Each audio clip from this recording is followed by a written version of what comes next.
This segment brought to you by Santa Fe Trail Meats in Overbrook. Let us help feed your family. This poem is the true story of a very simple encounter I had one day while riding horseback. It made me think about our pioneer ancestors and the things that we find that might have reminded us about what has gone on before. The poem is entitled, Finding a Fence Post. I was riding through the hills one breezy late fall day, counting cattle and enjoying the ride along the way.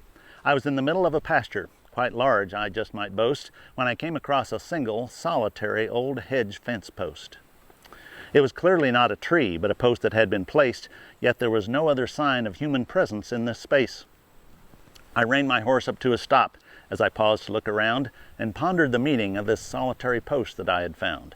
How did this come to get here? I sat my horse and mused. Had it been a snubbing post that some old cowpuncher used? Was it the last remaining vestige of some old long-abandoned fence? If so, there was no wire or any sign or evidence. Had it been part of a homestead at some old settler's place? If so, what had happened that it disappeared without a trace? Had it been placed as a marker by some exploring pioneer, or a lodgepole for an Indian who might have camped right here? An old fence seemed the most likely case, I settled on, but why was this post still standing when everything else was gone?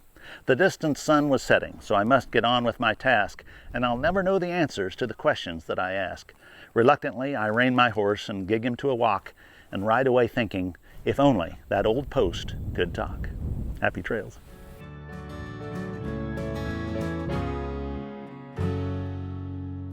Valley Vet Supply is devoted to providing information and professional quality products at reasonable prices. ValleyVet.com, Valley Vet Supply.